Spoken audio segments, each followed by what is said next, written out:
The gunshot echoed across the rolling plains of Nevada, Missouri, as Hannah Barrett clutched her stomach protectively, tears streaming down her face while her father's voice thundered through the modest farmhouse. It was May 1878, and at 20 years old, Hannah had committed what her family considered the ultimate sin. She was 3 months pregnant with no husband to claim the child as his own. "You've brought shame to this family." Walter Barrett's face flushed crimson as he slammed his fist against the wooden table, causing the oil lamp to wobble precariously. "After everything we've done for you, this is how you repay us." Hannah's mother, Eliza, sat silently in the corner, her hands folded in her lap, refusing to meet her daughter's pleading gaze. The disappointment in her mother's averted eyes cut deeper than her father's rage. "Father, please," Hannah begged, her voice barely above a whisper. "I know I've made a mistake, but a mistake," Walter laughed bitterly. "You've ruined yourself. Who will marry you now? What respectable man would take another man's child?" Hannah's hand instinctively moved to her belly. She had known telling her parents would be difficult, but she hadn't expected this level of fury. The father of her child, Timothy Gaines, had been a traveling salesman passing through Nevada. He had promised to return and marry her, but 3 months had passed with no word. Deep down, Hannah knew he wouldn't return, yet she had clung to hope until she could hide her condition no longer. "I'll find work," Hannah said, straightening her shoulders. "I can support myself and the baby." Walter's laugh was cold and hollow. "A single woman with a bastard child. No one in this town will hire you. You'll drag us all into poverty and disgrace." Her mother finally spoke, her voice strained. "Your father and I have discussed what's to be done." Hannah looked between them, a sense of dread building in her chest. "What do you mean?" "The Prescott ranch needs workers," her father said flatly. "Old man Prescott is willing to take you on. You'll work off your debt to this family and he'll provide for you and that child when it comes." "You're selling me," Hannah whispered, horror washing over her, "like cattle." "We're securing your future," her mother said, though her voice trembled. "It's 5 years of service. By then, the scandal will have faded." "I won't go," Hannah declared, backing toward the door. "You can't make me." Walter crossed the room in 3 strides, gripping her arm so tightly that Hannah gasped in pain.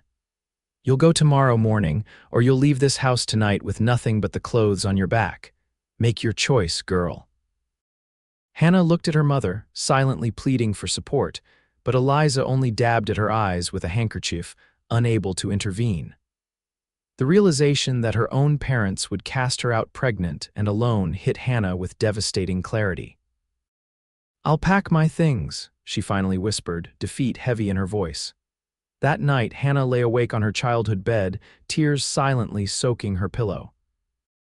Through the thin walls, she could hear her parents arguing, her mother's muffled sobs interspersed with her father's firm insistence that they were doing what was necessary. Dawn arrived too quickly, and with it came the wagon that would take her to Prescott Ranch, 20 miles outside of town. The journey was silent and tense. Hannah sat beside her father, who had not spoken a single word to her since helping her into the wagon. The landscape of rolling hills and prairie grass that had once brought her comfort now seemed to mock her with its vastness, emphasizing how alone she truly was. As they approached the Prescott property, Hannah's anxiety mounted. Stories of William Prescott's harsh treatment of his workers were well known throughout Nevada. He was a widower in his 60s, notorious for working men to exhaustion and paying them barely enough to survive. What would become of her child in such a place? The Prescott Ranch came into view, a sprawling property with a large main house, several outbuildings, and fenced pastures where cattle grazed. At least a dozen men worked in the yards, moving between tasks with quick, purposeful strides that spoke of fear rather than dedication. William Prescott himself emerged from the main house as their wagon pulled up. He was a tall, skeletal man with a shock of white hair and cold eyes that assessed Hannah as if she were a piece of merchandise which, she realized with a sinking heart, was exactly what she had become. "Barrett," Prescott acknowledged Hannah's father with a curt nod. "This is the girl, then." "This is Hannah," Walter replied, not looking at his daughter. As we agreed, 5 years of service in exchange for room, board, and care when her condition results in a child. Prescott circled the wagon, his gaze traveling over Hannah in a way that made her skin crawl. She looks strong enough. Can she cook? So, she can do both, Walter answered. Her mother taught her well. Good, Mrs. Finch, my housekeeper, is getting old. The girl can help with the house until she's too far along, then we'll find other work for her. Hannah's father nodded, then reached into his pocket and withdrew a folded document. The agreement, as we discussed. Prescott barely glanced at the paper before signing it and handing over a small pouch that clinked with coins. Hannah's eyes widened in disbelief. Her father had not only sold her into servitude, he had accepted payment for it. "Father, please," Hannah whispered, reaching for his arm. "Don't leave me here." For just a moment, Walter's expression softened, and Hannah thought he might change his mind, then his face hardened again. "You made your choice, Hannah. Now live with it." Without another word, he climbed back into the wagon and snapped the reins, not once looking back as he drove away. Hannah stood frozen, watching the wagon disappear down the dusty road, taking with it her last connection to her former life. A rough hand on her shoulder startled her. "Come along, girl," Prescott said. "Mrs. Finch will show you your quarters and explain your duties." The next few hours passed in a blur as Hannah was introduced to Mrs. Finch, a stern woman with rheumy eyes and gnarled hands who showed little sympathy for Hannah's situation. Her quarters turned out to be a small room off the kitchen with a narrow cot, a wash basin, and a hook on the wall for her few belongings. "You'll be up at 4:30 to help with breakfast," Mrs. Finch instructed. "Mr. Prescott expects his meals on time and his house kept spotless. Laundry is done on Mondays, baking on Tuesdays. The rest of your duties will be explained as needed." Hannah nodded numbly, hardly hearing the words as she unpacked her small bundle of possessions. Her hand lingered on a small wooden horse her father had carved for her 8th birthday. How had everything changed so drastically? Just weeks ago, she had been Hannah Barrett, respected daughter of a decent farming family. Now she was effectively a servant, unwed and pregnant, with no one to turn to for help. That evening, after helping serve dinner to Prescott and his ranch foreman, Hannah finally retreated to her tiny room. Only then, in the privacy of darkness, did she allow herself to break down completely, sobbing into her pillow to muffle the sound. One hand rested protectively over her still flat stomach. "I'm sorry, little one," she whispered. "I'm so sorry I couldn't give you a better start." The weeks that followed fell into a grueling routine. Hannah rose before dawn, worked until well after sunset, and collapsed into exhausted sleep only to begin again the next day. Mrs. Finch was a demanding taskmaster, finding fault with even Hannah's best efforts. Prescott largely ignored her, speaking to her only to issue orders or complaints. As May turned to June, and June to July, Hannah's pregnancy became increasingly apparent. Her dresses grew tight across her expanding middle, and the physical demands of her work left her exhausted and aching. Mrs. Finch showed no mercy, assigning her the most physically demanding tasks despite her condition.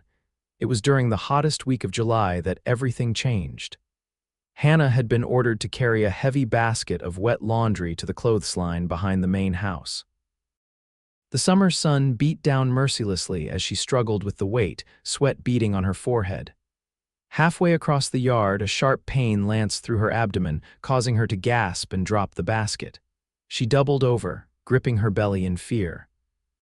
"Please no," she whispered, terrified she was losing her baby.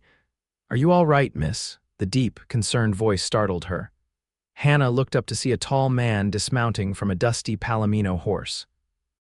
He wore the typical garb of a cowboy, worn denim, a faded shirt, and a wide-brimmed hat that shadowed features tanned by the sun. As he approached, she could see he was younger than she'd initially thought, perhaps in his late 20s, with kind blue eyes that stood out against his weathered face. "I'm fine," Hannah replied automatically, attempting to straighten despite the pain. "Just a momentary weakness." The stranger's gaze took in her condition, then the heavy basket at her feet, and his expression darkened. "You shouldn't be lifting that in your condition. Where's Prescott?" Mr. Prescott is meeting with cattle buyers in town, Hannah explained, bending carefully to retrieve the basket. I need to finish hanging these clothes before he returns. The stranger moved forward, easily lifting the basket with one arm while offering his other to steady her. Let me help you to the shade first. You're pale as a ghost. Too weak to argue, Hannah allowed him to lead her to a cottonwood tree at the edge of the yard. The relief of sitting in its cool shadow was immediate, though the cramping pain in her abdomen continued. The stranger set the basket down and crouched beside her. I'm Nathaniel Fuller, he introduced himself. Most folks call me Nate. I'm looking for work, was told Prescott might be hiring. Hannah Barrett, she replied, then winced as another pain shot through her. Though I'm not sure how much longer I'll be Hannah Barrett, Nate's eyebrows rose questioningly. My father sold my service to Mr. Prescott for 5 years, she explained, the words bitter on her tongue. Because of this, she gestured to her swollen belly. Understanding dawned in Nate's eyes, followed by a flash of anger. He sold you, because you're with child, Hannah nodded, too tired and in too much pain to feel the shame that usually accompanied explanations of her situation. 5 years of service to pay for the shame I brought to my family. Mr. Prescott agreed to provide for me and the baby in exchange. Nate's jaw tightened, but before he could respond, Mrs. Finch's sharp voice cut across the yard. Girl, what are you doing sitting when there's work to be done? Hannah struggled to her feet, ignoring Nate's offered hand. I need to finish hanging the laundry, she murmured, reaching for the basket. I'll help, Nate said firmly, picking up the basket before she could. Then I'm going to have a word with Mrs. Finch about appropriate work for a woman in your condition. Please don't, Hannah pleaded quietly. You'll only make things worse for me. Nate looked as though he wanted to argue, but instead nodded reluctantly. Together, they hung the laundry, with Nate doing most of the lifting while Hannah directed where each item should go. By the time they finished, the pain in her abdomen had subsided somewhat, though Hannah still felt unsteady on her feet. Thank you, she said sincerely as they walked back toward the house. Not many would help a woman in my situation. Nate's expression was serious. That child you're carrying needs love, not judgment, and you need rest, not labor that could harm you both. His words, so different from the condemnation she'd heard from everyone else, brought unexpected tears to Hannah's eyes. Before she could respond, the sound of an approaching wagon announced Prescott's return. Hannah quickly wiped her eyes. You should speak to Mr. Prescott about work now, she said hurriedly. He's in a good mood when he returns from town. Nate nodded, though his gaze lingered on her with concern. Will you be all right? I've endured worse, Hannah assured him, though the lie was transparent. Good luck with Mr. Prescott. As she hurried back to the kitchen, Hannah found herself hoping Nate would be hired. The kindness he had shown her small, as it was felt like water in a desert after months of harsh treatment and judgment. Even if he never spoke to her again, knowing there was someone on the ranch who didn't look at her with disgust would make her situation marginally more bearable. Later that evening, as Hannah served dinner to Prescott and his foreman, she learned that Nate had indeed been hired. Prescott seemed pleased with himself as he explained to his foreman, Fuller's reputation precedes him, best horse breaker in 3 counties from what I hear. Managed to get him for less than he's worth. 2 men seemed desperate for work. Hannah kept her expression neutral as she refilled their water glasses, though inside she felt a small flicker of hope. Perhaps Nate's presence would make some difference in her daily life if nothing else. She might occasionally see a friendly face among the stern countenances that surrounded her. That night, the cramping returned with greater intensity. Hannah curled into herself on her narrow cot, terrified of losing her baby but too afraid to ask for help. Mrs. Finch had made it clear that she considered Hannah's pregnancy a punishment from God, one she deserved to endure without complaint. A soft knock at her door startled her. When she didn't immediately answer, thinking she had imagined it, the knock came again. Hannah, Nate's voice was barely audible through the thin wood. Are you awake? Struggling to sit up, Hannah pulled her blanket around her shoulders. Yes, she whispered back. The door opened just enough for Nate to slip a small package through. Herbs, he explained quietly. Make a tea with them. It'll help with the pain and keep the baby safe. Hannah stared at the package in disbelief. How did you know? I saw how you were holding yourself at dinner. My sister had a difficult pregnancy last year. These helped her. Thank you, Hannah whispered, clutching the herbs. But why are you helping me? In the dim light filtering through her small window, she could just make out Nate's serious expression. Because every person deserves kindness, especially when they're carrying new life. Rest now. Things will look better in the morning. Before Hannah could respond, he was gone, the door closing silently behind him. She sat in the darkness, holding the package of herbs against her chest, and for the first time since her father had left her at the ranch, she felt something other than despair. She made the tea as Nate had instructed, using hot water from the kettle that was always kept warm at the back of the kitchen stove. The bitter liquid worked quickly. Within half an hour, her cramping had eased considerably. As Hannah finally drifted to sleep, her last conscious thought was of kind blue eyes and the first gentle words she'd heard in months. The next morning, Hannah rose at her usual early hour, surprised to find she felt stronger than she had in weeks. The herbal tea had done more than ease her pain. It had given her a full night's rest for the first time since arriving at the ranch. As she prepared breakfast for the ranch hands, Hannah kept an eye out for Nate, but he must have risen even earlier than she had. Through the kitchen window, she could see men gathering at the corral, where several wild-looking horses paced nervously inside the fence. Nate stood among them, his tall figure easy to pick out even at a distance. Stop your gawking, girl, Mrs. Finch snapped, catching Hannah's momentary distraction. Those biscuits won't bake themselves.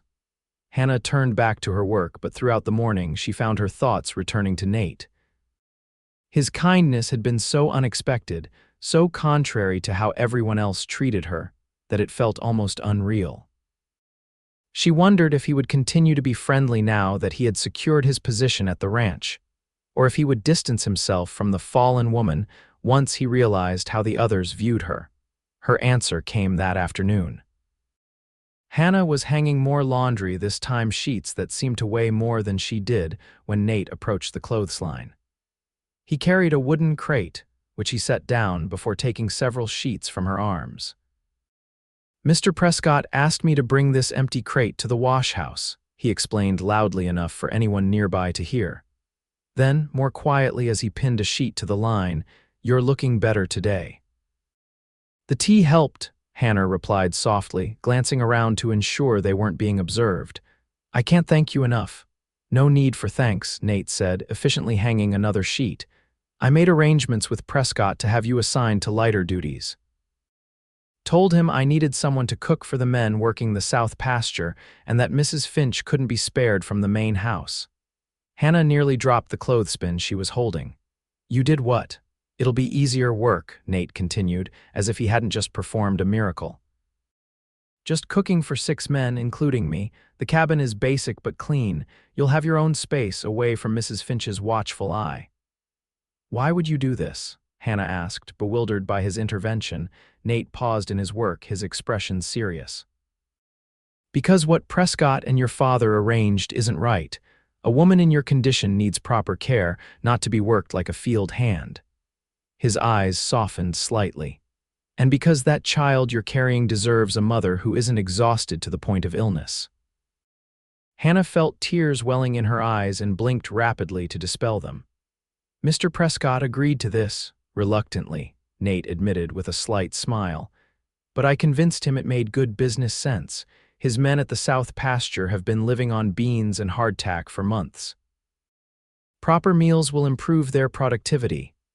When? Hannah asked, hardly daring to believe this change in her circumstances could be real. Tomorrow morning. I'll come by with the wagon after breakfast. Nate hung the last sheet, then picked up the empty crate. Pack whatever you need. It'll be rough living compared to the main house, but it sounds like heaven, Hannah interrupted, not caring if her gratitude was too obvious. Thank you, Mr. Fuller. Nate, he corrected gently. Then, with a tip of his hat, he was gone, leaving Hannah standing among the billowing sheets with the first genuine smile on her face since arriving at the Prescott ranch. That night, Hannah packed her few belongings with a sense of cautious hope. The south pasture cabin would be primitive, no doubt, but the prospect of escaping Mrs. Finch's constant criticism and Prescott's cold scrutiny made any hardship seem worthwhile. Moreover, the thought of being primarily in Nate's company rather than that of people who despised her very presence felt like a reprieve she scarcely deserved. True to his word, Nate appeared with a wagon the next morning. Mrs. Finch watched with obvious disapproval as Hannah loaded her small bundle onto the back, but said nothing. Prescott's orders, however reluctantly given, were not to be questioned. The journey to the south pasture took nearly 2 hours, the wagon bumping along rough trails that wound through rolling hills dotted with wildflowers. Despite the discomfort, Hannah felt her spirits lifting with each mile that separated her from the main house. Beside her, Nate handled the horses with easy confidence, occasionally pointing out features of the landscape or explaining which areas of Prescott's vast property they were passing. "The south pasture is the best grazing land," he explained. "Prescott keeps his prime breeding stock there year-round. The men stationed at the cabin rotate every few months, but I convinced him to let me stay put. I'm breaking horses there anyway, so it made sense. And he agreed to let me cook for you all." Hannah asked, still finding it hard to believe her good fortune. Nate smiled slightly. "I might have exaggerated the discontent among the men about the food situation, told him I was worried about losing good hands if conditions didn't improve." Hannah studied him with newfound curiosity. "You seem to know how to handle Mr. Prescott. Have you worked for him before?" "No," Nate replied, his expression growing more serious. "But I've worked for men like him, men who see people as tools to be used rather than humans deserving of dignity." He glanced at her. "Men who would buy a young woman's service because her family cast her out." Hannah looked away, shame coloring her cheeks. "My father believed he was doing what was necessary. I brought disgrace to them." Nate's hands tightened on the reins. "A child is never a disgrace," he said firmly. "And selling your own daughter into what amounts to indentured servitude is not the act of a father who truly loves his child." Hannah had no answer to that. For months, she had tried to justify her parents' actions, to understand their decision as one of necessity rather than cruelty. But hearing Nate state so plainly what they had done selling her to a man known for his harsh treatment of workers made it difficult to maintain that charitable view. "The man who is the father of your child," Nate said carefully after a long silence. "Is there any chance he might return?" Hannah gave a bitter laugh. "Timothy Gaines was a traveling salesman who promised to come back and marry me once he'd settled his affairs. He's long gone, I'm sure, probably telling the same pretty lies to some other foolish girl in another town." "Then he's a coward," Nate said simply. They crested a hill, and the south pasture spread before them, acres of lush grassland bordered by a winding creek, with a small cluster of buildings nestled in a stand of cottonwoods. Several dozen cattle grazed peacefully, while in a corral near the cabin, a wild mustang paced nervously. "Home for now," Nate said, gesturing toward the buildings. "The main cabin has a kitchen and eating area. The men sleep in the bunkhouse to the right. I've fixed up the small storage shed behind the kitchen for you. It's not much, but it'll give you some privacy." As they approached, Hannah could see 4 men working around the corral. They looked up at the sound of the wagon, curiosity evident on their sun-weathered faces. One of them, a gray-haired man with a pronounced limp, detached himself from the group and approached as Nate drew the wagon to a halt. "This our new cook?" he asked, his eyes taking in Hannah's pregnant state with raised eyebrows but no visible judgment. "This is Hannah," Nate confirmed, jumping down from the wagon before coming around to help Hannah descend. "Hannah, this is Frank Donnelly, foreman of the South Pasture crew." Frank touched the brim of his hat in a polite greeting. "Madam, hope you can manage better than beans and salt pork. That's about the extent of our culinary skills here." "I'll do my best, Mr. Donnelly," Hannah replied, straightening her shoulders despite her nervousness. Frank nodded, then turned to Nate. That new Mustang is still giving us hell, kicked through a fence board this morning. I'll take a look after I get Hannah settled, Nate promised. Frank and the other men returned to their work as Nate led Hannah toward the cabin. It was a simple structure, 2 rooms, with the larger space serving as both kitchen and dining area. A cast iron stove dominated one wall, while a rough-hewn table with benches occupied the center of the room. It was basic but clean, and Hannah felt an immediate sense of relief at the absence of Mrs. Finch's critical presence. Through there is the pantry, Nate explained, pointing to a door at the back. And the shed I mentioned is just outside. I added a proper door with a lock, and there's a small window for air. It's tight quarters, but it's perfect, Hannah interrupted, genuinely moved by the effort he had made on her behalf. I can't thank you enough for arranging this. Nate's expression softened. You deserve better than what you've been given, Hannah. This is the least I could do. He showed her the shed, which he had indeed transformed into a small but private room. A narrow cot lined one wall, a small table and chair occupied another, and a wooden chest provided storage. Compared to her closet-like space at the main house, it felt luxurious. The men usually eat at midday and after sunset, Nate explained as they returned to the kitchen. Breakfast is informal. They grab what they can before heading out. The pantry is stocked with basics, and we get fresh supplies from town once a week. Frank will show you where everything is kept. Hannah nodded, already mentally planning how to organize the kitchen to her liking. When do you need to return to the main house? I don't, Nate replied. I'm stationed here now, remember? I'll be working with that troublesome Mustang you saw in the corral. Relief washed over Hannah at his words. The thought of being left alone with men she didn't know had been a concern, though one she hadn't voiced. Knowing that Nate would remain nearby was reassuring in ways she couldn't quite articulate. Thank you, she said again, inadequate though the words felt, for everything. Nate studied her for a long moment, his blue eyes serious. You're welcome, Hannah, but you don't need to keep thanking me for treating you with basic decency. With that, he left her to get acquainted with her new domain. Hannah stood in the center of the kitchen, taking deep breaths of air that didn't smell of Mrs. Finch's disapproval. For the first time in months, she felt something close to peace. The next few weeks established a new rhythm to Hannah's days. She rose early to prepare breakfast for any men who wanted it, then spent her mornings baking bread and preparing the midday meal. The afternoons were hers to rest and attend to her own needs, a luxury after the constant labor at the main house. In the evenings, she cooked dinner for the men, then retired to her small room to sew baby clothes from fabric Frank's wife had kindly sent from town. The ranch hands, initially awkward around her, soon accepted her presence with casual friendliness. They were careful to mind their language in her company and often brought her small gifts, wildflowers, a particularly fine piece of wood for the fire, or fresh eggs discovered in a wild hen's nest. Frank, in particular, treated her with a fatherly concern that made her heart ache with memories of how her own father had once been, but it was Nate who made the greatest difference in her life. He took his meals separately from the other men, often staying behind to help her clean up afterward. During these quiet evenings, they talked about books they had read, places they had seen, dreams they had harbored before life took unexpected turns. Nate never asked directly about the circumstances that had led to her pregnancy, and Hannah was grateful for his discretion. She learned that Nate had been orphaned young and raised by an uncle who trained horses. He had fought briefly in the war despite being underage, then drifted westward, working ranches from Texas to Montana before settling in Missouri.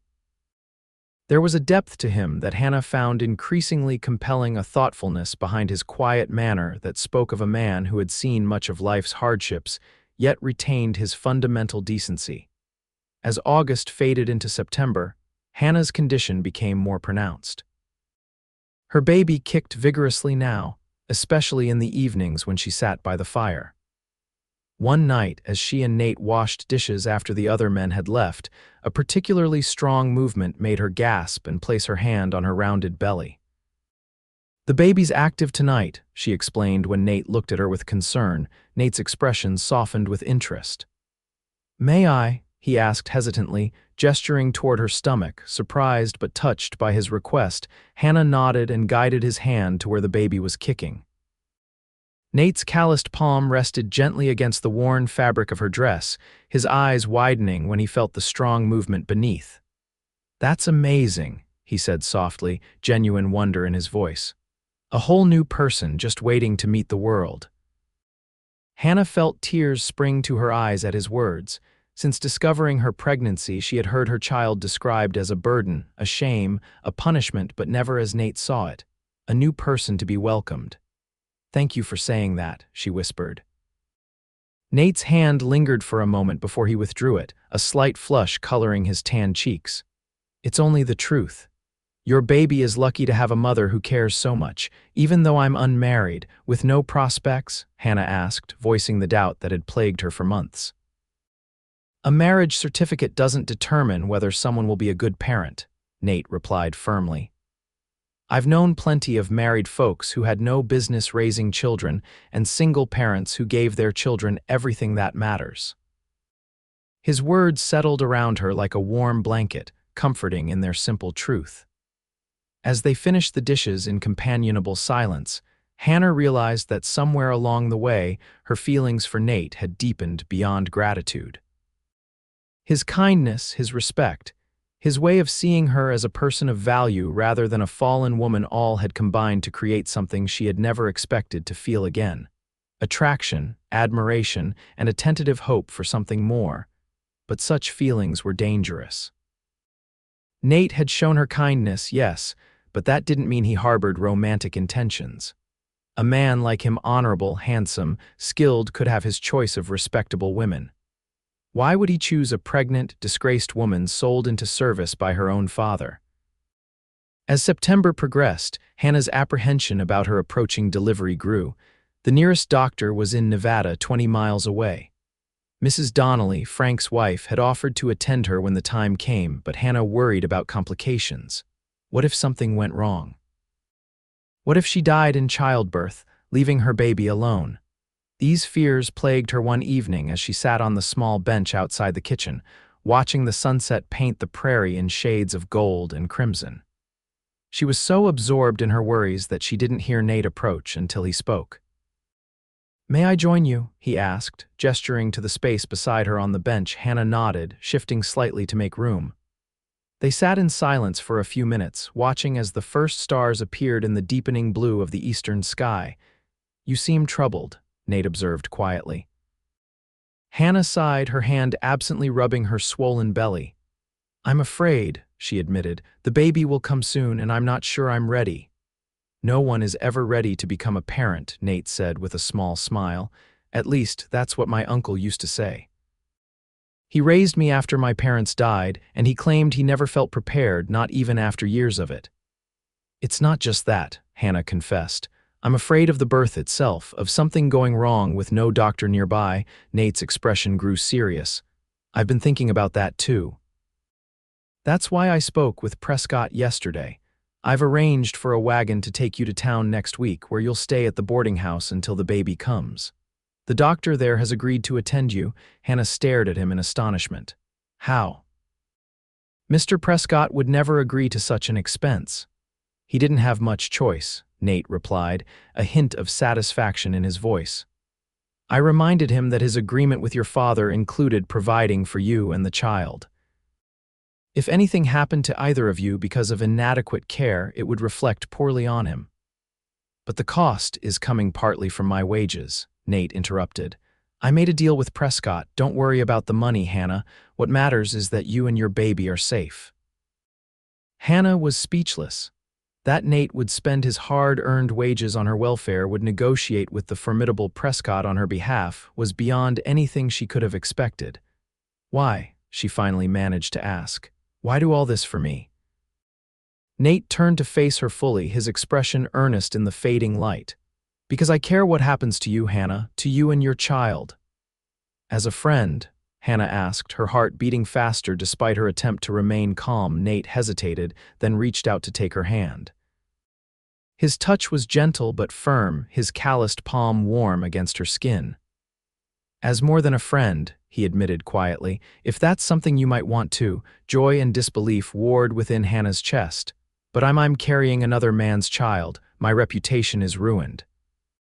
I have nothing to offer you. You have everything to offer, Nate countered, his blue eyes intent on hers. Courage, kindness, strength I've rarely seen in anyone, man or woman. As for your child, his expression softened. I meant what I said months ago. That child needs love. I'd be honored to provide it if you'll let me. Hannah's vision blurred with tears. You can't mean that. The scandal, I don't give a damn about scandal, Nate said firmly. I care about you, about the family we could build together. Family, Hannah repeated, the word both beautiful and frightening. You would claim my child as yours, proudly, Nate assured her. But I don't want to pressure you. You've had enough people making decisions about your life. This needs to be your choice, Hannah. Hannah looked at this man who had shown her more kindness in a few months than she had received from anyone else in her life, who saw her child not as a burden or a shame, but as a person worthy of love, who offered her not charity but partnership. I choose you, she whispered, squeezing his hand. If you're certain this is what you want. Nate's smile was like the sunrise. I've never been more certain of anything. He leaned forward slowly, giving her time to pull away if she wished. When she didn't, he pressed his lips to hers in a gentle kiss that held both promise and restraint. Hannah closed her eyes, allowing herself to believe, just for this moment, that happiness might be possible after all. When they separated, Nate kept hold of her hand. We'll go to town next week, he said. You'll stay at the boarding house until the baby comes, and I'll visit as often as Prescott allows. After the birth, when you're both strong enough, we'll be married if that's still what you want. It is, Hannah assured him, feeling lighter than she had in months. But what about my agreement with Mr. Prescott? I'm bound to him for nearly 5 more years. Nate's expression grew determined. Leave Prescott to me. Once we're married, your contract with him becomes invalid. A husband has legal claim over his wife's service. The phrase might have bothered Hannah from anyone else, but from Nate, she knew it meant protection, not possession. For the first time since discovering her pregnancy, she allowed herself to truly hope for a future beyond shame and servitude. The journey to Nevada the following week was uncomfortable but bearable, with Nate driving the wagon carefully to avoid the worst bumps in the road. Hannah sat beside him, wrapped in a quilt against the early autumn chill, her small bundle of belongings stowed in the back. Frank and the other ranch hands had wished her well with awkward sincerity, extracting a promise that she would return with the baby when she was able. The town of Nevada had grown since Hannah had last seen it, with new storefronts lining the main street and construction underway for what appeared to be a larger hotel. She kept her head down as they passed through, conscious of curious stares from townspeople who might recognize her as Walter Barrett's disgraced daughter. The boarding house was run by a widow named Mrs. Holloway, who welcomed Hannah with brisk kindness that held no hint of judgment. Her room was small but clean, with a window overlooking the street and a rocking chair beside the bed. I'll come by tomorrow, Nate promised as he prepared to leave, and I'll speak to the doctor today to make sure he knows you're here. Hannah nodded, suddenly reluctant to see him go. These past months at the South Pasture, Nate had never been far away. Now, with her confinement approaching, the thought of being without his steady presence was more frightening than she wanted to admit. Nate seemed to read her thoughts. He took her hand, pressing a gentle kiss to her palm. You're the strongest person I know, Hannah Barrett. This will all be worth it when you're holding your baby. His confidence bolstered her own, and she managed a smile as she watched him drive away. Mrs. Holloway showed her to the dining room, where several other boarders were gathered for the evening meal. Hannah ate quietly, answering polite questions about herself with vague references to being a widow awaiting the birth of her child. The lie tasted bitter, but she wasn't ready to face the judgment that would come with the truth. That night, as Hannah prepared for bed, a knock at her door revealed Mrs. Holloway with a steaming cup of tea. A special blend for mothers-to-be, the older woman explained, helps with sleep. Hannah accepted the cup gratefully. Thank you, Mrs. Holloway, you've been very kind. The landlady studied her for a moment, then said quietly, "I know you're not a widow, child." Hannah froze, the teacup halfway to her lips. "Mr. Fuller explained your situation when he arranged for your stay," Mrs. Holloway continued. "I want you to know that under my roof you'll find no judgment. I was young once too, and the world is harder on women who make mistakes than it is on the men who lead them astray." Tears sprang to Hannah's eyes at this unexpected acceptance. "Thank you," she whispered. Mrs. Holloway patted her hand. "Rest now. Your young man seems determined to make things right. That's more than many in your situation can claim." After the older woman left, Hannah sipped her tea by the window, watching the quiet street below. Somewhere out there was the home she had grown up in, the parents who had cast her out. Were they thinking of her? Did they wonder how their grandchild fared, growing within the daughter they had sold? She placed her hand on her belly, feeling the now familiar movements that had become her constant companion. "We'll be all right," she murmured to her unborn child. "Nate will help us build a new life, a good life." True to his word, Nate visited the next day, bringing news that the doctor had agreed to attend Hannah when her time came. He had also spoken with the local minister about performing a marriage ceremony after the baby's birth. "The minister wasn't entirely approving of our situation," Nate admitted as they sat in the boarding house parlor. "But he agreed that marriage was the proper course. He'll come by to speak with you tomorrow." Hannah nodded, though the thought of facing the minister's disapproval was daunting. "What about Mr. Prescott? Does he know of our plans?" "Not yet," Nate replied. "I'll tell him when I return to the ranch. He won't be pleased, but there's little he can do.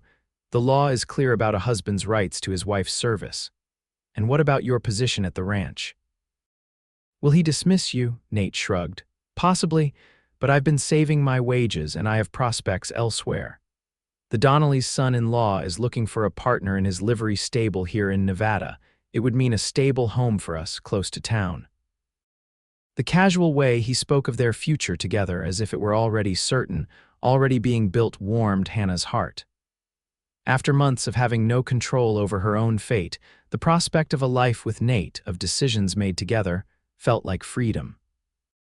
The days that followed fell into a pattern. Nate visited each morning before returning to the ranch for his duties, bringing news and small gifts: a ribbon for Hannah's hair, a tiny knitted cap for the baby that Mrs. Donnelly had made. The minister called as promised, his initial sternness softening somewhat when he saw Hannah's obvious contrition and Nate's sincere devotion. Hannah's time was filled with preparations for the baby sewing, reading books Mrs. Holloway loaned her about child-rearing and resting as her body demanded more and more frequently. October arrived with cooler temperatures and the first hints of autumn color in the trees lining Nevada's streets. It was on a crisp October morning, just as dawn broke over the eastern horizon, that Hannah's labor began. The initial pains were mild, easily mistaken for the backache that had troubled her for days. But as the morning progressed, they intensified and fell into a rhythm that couldn't be ignored. Mrs. Holloway, experienced in such matters, recognized the signs immediately when Hannah appeared at breakfast.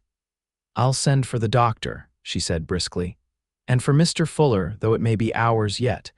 The hours that followed were a blur of increasing pain and focused determination. The doctor arrived mid-morning, confirming that Hannah was indeed in labor but that the birth was likely hours away.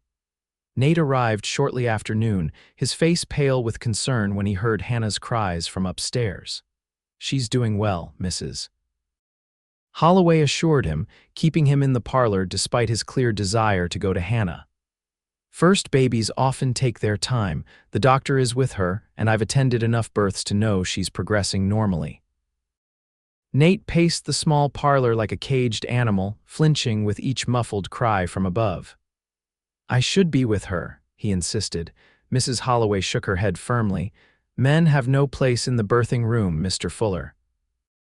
The best thing you can do for her now is pray and be ready to meet that child when it arrives." As afternoon faded into evening, Hannah's labor intensified. The doctor, a kindly older man named Dr. Watson, remained calm even as Hannah's strength began to flag. "You're doing beautifully," he encouraged her. The baby is positioned well, just a little longer now. Hannah clung to his words, focusing on the thought of holding her child, of beginning a new life with Nate. The pain was beyond anything she had imagined, but with each contraction, she reminded herself that women had endured this since the beginning of time. She could do this. She would do this. Just as the town's church bell rang 8 o'clock, Hannah felt an overwhelming urge to push. Doctor. Watson positioned himself at the foot of the bed, his expression intent. That's it, he urged. The baby's coming now. Push when you feel the need. 3 more agonizing contractions, 3 more determined pushes, and suddenly there was a new sound in the room, the indignant cry of a newborn taking their first breath. Hannah collapsed against the pillows, exhausted but desperate to see her child. You have a son, doctor. Watson announced, his voice warm with genuine pleasure. A fine, healthy boy. Mrs. Holloway quickly cleaned and swaddled the infant before placing him in Hannah's trembling arms. The moment was everything Hannah had dreamed of and more. Her son's tiny face, red and wrinkled from the ordeal of birth, was the most beautiful sight she had ever beheld. His cry quieted as she cradled him close, his unfocused eyes blinking up at her. Hello, little one, she whispered, tears streaming down her face. I've waited so long to meet you. After ensuring that both mother and child were stable, Dr. Watson went downstairs to share the news with Nate. Hannah could hear Nate's exclamation of joy even through the closed door of her room, and moments later, a tentative knock announced his presence. May I come in? He called softly. Yes, Hannah replied, her voice hoarse from exertion. Nate entered the room slowly, his gaze immediately finding Hannah and the small bundle in her arms. The expression on his face, wonder, tenderness, and something deeper that made Hannah's heart race, was one she knew she would remember for the rest of her life. Hannah, he breathed, approaching the bed. You did it. I did, she agreed, smiling through her exhaustion. Would you like to meet him? Nate nodded, his eyes never leaving the tiny face peering from the blankets. Hannah shifted the baby slightly, making it easier for Nate to see him. I haven't named him yet, she admitted. I wanted to wait for you. With obvious reverence, Nate reached out to touch the baby's cheek with one finger. The infant turned toward the touch, his small mouth opening in what almost resembled a smile. He knows you already, Hannah murmured. He's perfect, Nate whispered, his voice thick with emotion.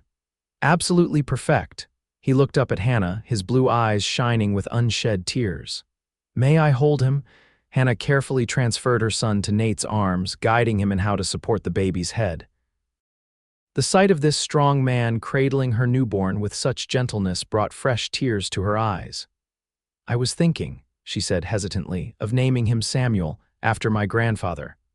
But if you have another preference, Samuel is a fine name, Nate assured her, gazing down at the infant. Samuel Fuller, it has a good sound to it. Samuel Barrett, Hannah corrected automatically, then paused. Unless you meant what you said about claiming him as yours when we marry. Nate looked up, his expression solemn. I meant every word, Hannah. If you'll have me as your husband, I'll be a father to Samuel in every way that matters. Even though he's not yours by blood, Hannah pressed, needing to be certain. He's yours, Nate said simply. That makes him precious to me, the rest doesn't matter. In that moment, exhausted from childbirth and overwhelmed with love for her son, Hannah knew with absolute certainty that Nate Fuller was the man she wanted to build her life with. Not because he had rescued her from an intolerable situation, but because he saw value in her and her child when the rest of the world saw only shame. I love you, she said quietly, speaking the words for the first time. Nate's smile was radiant. I love you too, Hannah Barrett. You and Samuel both. They were married 2 weeks later in a simple ceremony in Mrs. Holloway's parlor. Hannah wore a blue dress that Mrs. Holloway had helped her alter to fit her post-pregnancy figure, with white flowers in her hair. Nate, in his best shirt and a new waistcoat purchased for the occasion, looked at her as if she were the sunrise after the longest night. The minister kept the service brief, his initial reservations about their situation apparently softened by the obvious devotion between them and their care for baby Samuel, who slept peacefully in Mrs. Holloway's arms throughout the ceremony. "By the power vested in me," the minister concluded, "I now pronounce you husband and wife. Mr. Fuller, you may kiss your bride." Nate's kiss was gentle but full of promise, a pledge of the life they would build together. As they turned to face the small gathering of witnesses, Hannah felt a lightness she had thought lost to her forever. She was no longer Hannah Barrett, the disgraced daughter sold into servitude. She was Hannah Fuller, wife and mother, with a future stretching before her bright with possibility. William Prescott had been furious when Nate informed him of their marriage, as expected. He had threatened legal action, claiming that Hannah's 5-year contract was binding regardless of her marital status. But Nate had been prepared, presenting documents from the town's lawyer confirming that a husband's legal claim to his wife's service superseded any prior agreement. Prescott had finally conceded defeat, though not without extracting a hefty payment from Nate to compensate for the loss of investment. The sum had depleted Nate's savings considerably, but he considered it worth every cent to secure Hannah's freedom. After the wedding, they stayed at the boarding house for another week while Nate finalized arrangements with Tom Donnelly, Frank's son-in-law, to join him as a partner in the livery stable. The work would be steady if not lucrative, and came with living quarters above the stable, 2 small rooms that would be cramped but sufficient for their new family. "It's not much," Nate apologized as he showed Hannah their new home, "but it's clean and we can make it comfortable. And there's room for Samuel to grow." Hannah explored the space with genuine appreciation. After months of uncertainty, the simple rooms represented security she had feared she would never know again. "It's perfect," she assured Nate. "It's ours." The following months were a time of adjustment and joy as they settled into their new life together. Nate worked long hours at the livery stable while Hannah cared for Samuel and gradually established their home. The townspeople's initial whispers about her situation faded as they came to know her as Mrs. Fuller, the blacksmith's wife, rather than Walter Barrett's fallen daughter. Samuel thrived under their care, growing from a tiny, helpless newborn into a curious, smiling infant. Nate's devotion to the boy was unwavering. He spent every spare moment with Samuel, talking to him, carrying him around the stable to see the horses, rocking him to sleep when Hannah was exhausted. Anyone watching would never have guessed that Samuel wasn't his biological child. As winter settled over Nevada, bringing snow that transformed the prairie into a glistening white expanse, Hannah found herself truly happy for the first time in over a year. The shame and fear that had defined her life since discovering her pregnancy had receded, replaced by the quiet contentment of family life and the deepening love between her and Nate. It was on a bitterly cold January morning, with Samuel sleeping peacefully in his cradle beside their bed, that Nate broached a subject they had carefully avoided for months. "I saw your father in town yesterday," he said quietly, watching Hannah's face for her reaction. Hannah's hands stilled in the act of mending one of Nate's shirts. "Did he speak to you?" "No," Nate replied, "but he saw me. He knows we're here in Nevada." He hesitated, then added gently, "Don't you think it's time you let him know about his grandson?" Hannah resumed her sewing, her stitches small and precise. "He sold me, Nate. He took money in exchange for his own daughter." "I know," Nate acknowledged, his voice hardening at the memory, "and I'll never forgive him for that, but people make terrible mistakes when they're afraid or ashamed." "Maybe he regrets what he did." "Does that matter?" Hannah asked, her voice tight with emotion. "Does regret change what happened?" "No," Nate admitted, "but forgiveness isn't about erasing the past, it's about not letting it poison the future." He knelt beside her chair, taking her hands in his. "I'm not asking for his sake, Hannah. I'm asking for yours, and for Samuel's. A boy should know his family if possible." Hannah looked at their sleeping son, his peaceful face a perfect blend of her features and Timothy's. He would grow up never knowing his biological father. Could she really deny him knowledge of his grandparents as well? "I'll think about it," she promised Nate. "But I can't promise more than that," Nate nodded, understanding in his eyes. "That's all I ask." The opportunity to make a decision came sooner than Hannah expected. Just 3 days later, As she was shopping in the general store with Samuel bundled against the cold in her arms, she turned from the fabric counter and found herself face to face with her mother. Eliza Barrett looked older than Hannah remembered, new lines of strain etched around her eyes and mouth. For a long moment, the two women stared at each other in silence, the bustle of the store continuing around them. "Hannah," Eliza finally breathed, her gaze moving to the baby in Hannah's arms. "Is that your grandson?" Hannah confirmed, her voice steadier than she felt. "Samuel Fuller." "Fuller," Eliza repeated, her expression a mixture of relief and confusion. "You're married," Hannah nodded, unconsciously straightening her shoulders, "to Nathaniel Fuller. He runs the livery stable with Tom Donnelly." Eliza's eyes filled with tears. "I didn't know. Your father, we haven't heard anything since."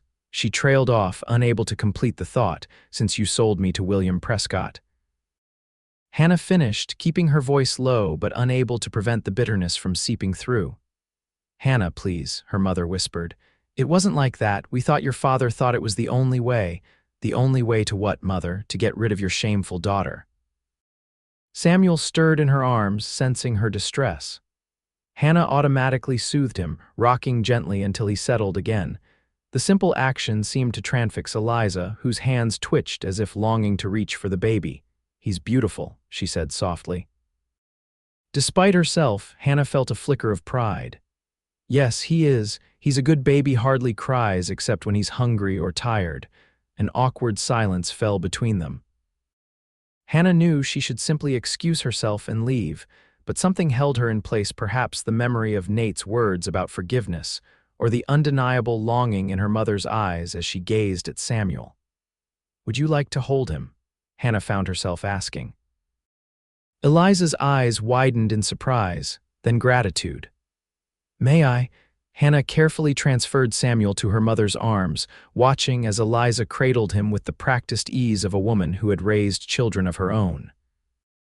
Samuel blinked up at this new face, his expression curious rather than distressed. "He has your eyes," Eliza murmured. "The same shape."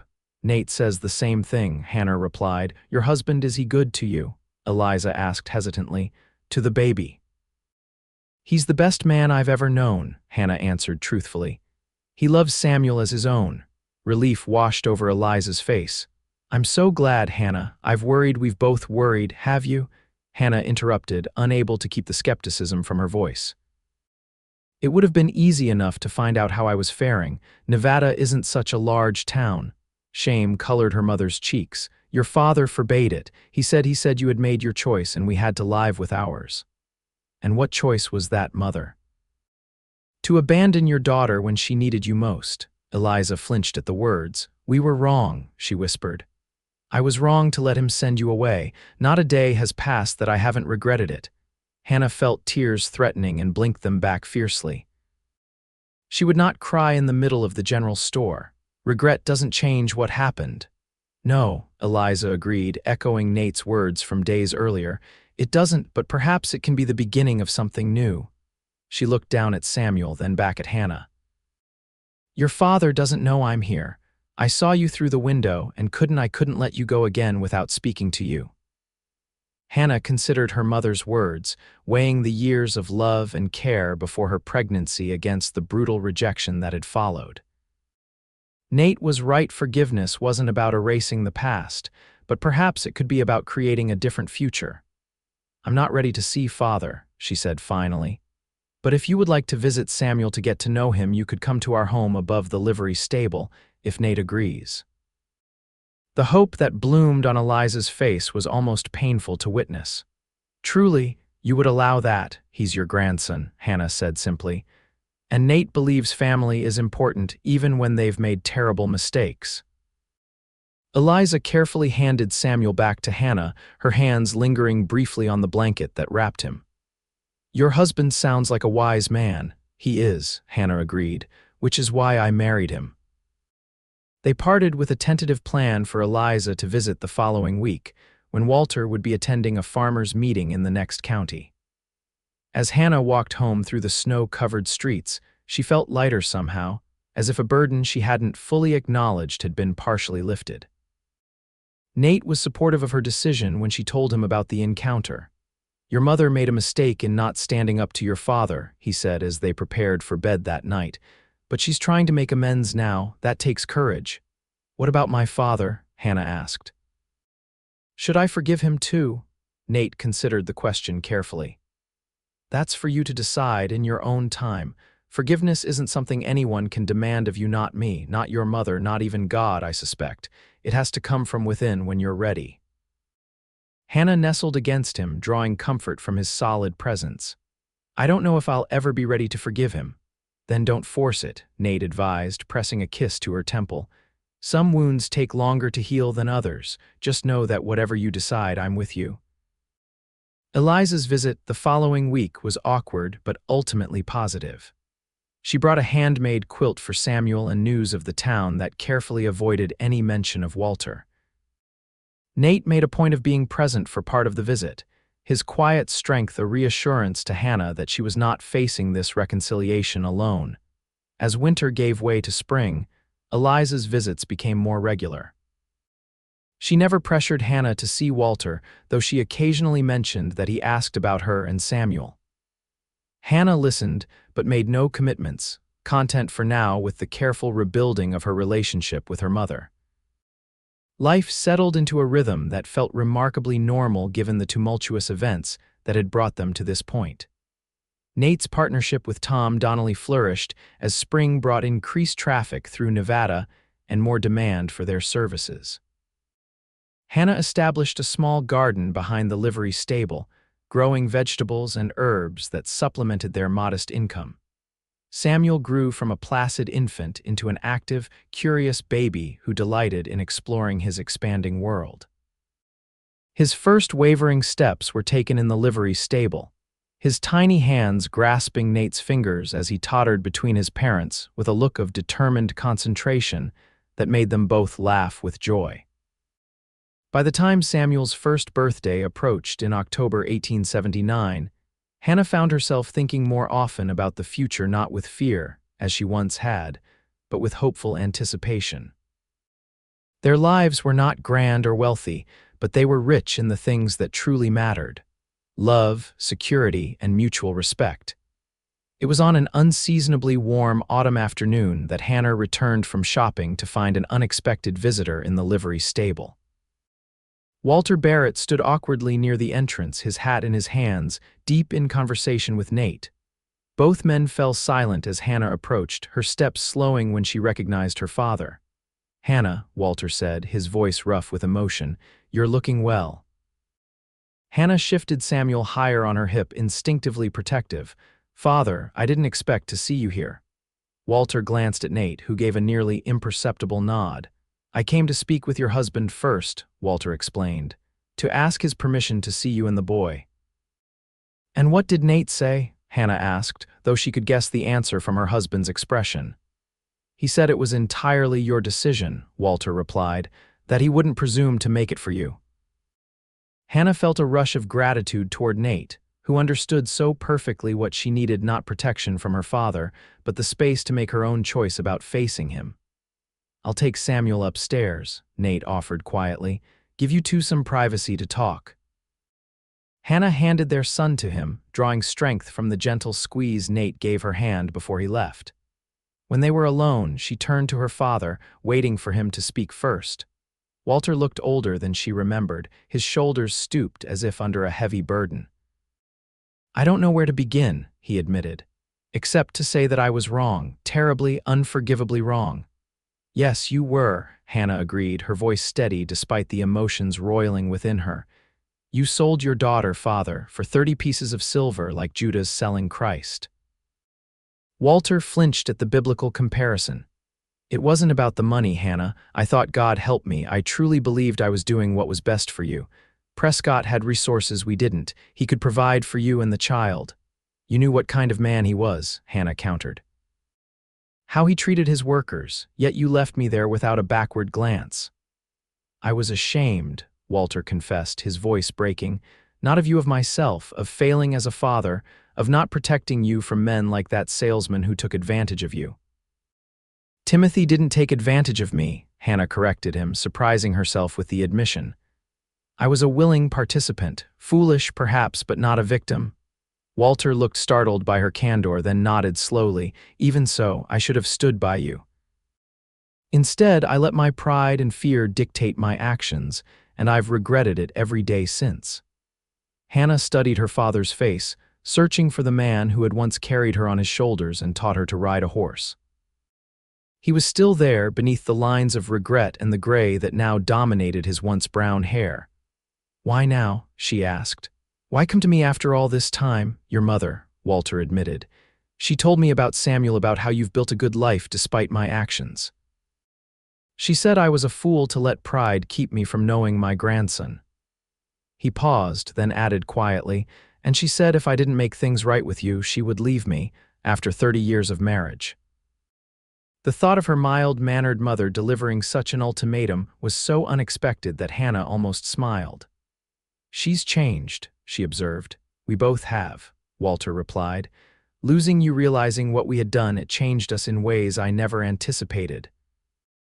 A long silence stretched between them, filled with a year's worth of unspoken words. Finally, Hannah sighed. I don't know if I can forgive you yet, Father, but I'm willing to try for Samuel's sake and for Mother's and for my own peace of mind. Relief washed over Walter's weathered face. That's more than I deserve, Hannah. Thank you. Don't thank me yet, she warned him. This won't be easy or quick. Trust once broken isn't easily mended. I understand, Walter nodded solemnly. I'll take whatever you're willing to give on whatever terms you set. Hannah considered her father's contrite expression, the genuine remorse in his eyes. She thought of Nate's words about forgiveness being for her own sake rather than her father's. And she thought of Samuel, who deserved to know his family, all of his family if possible. You can come to his birthday celebration next week, she decided. It will be small, just us, Mother, and the Donnellys, but you can meet your grandson properly. Walter's eyes filled with tears, the first Hannah had ever seen from him. Thank you, Hannah, I'll be there. After he left, Nate came downstairs with Samuel, who babbled happily at the sight of his mother. How did it go? Nate asked carefully, noting Hannah's thoughtful expression. Better than I expected, she admitted. I invited him to Samuel's birthday. Nate nodded, adjusting Samuel in his arms. Are you all right? Hannah considered the question honestly. I think I will be, she said finally. Not today, maybe not tomorrow, but someday, and that's enough for now. Nate wrapped his free arm around her, drawing her close. That's my brave Hannah, he murmured against her hair. Always stronger than she knows. Samuel's birthday celebration was indeed a small affair, but filled with a joy that seemed all the more precious for the struggles that had preceded it.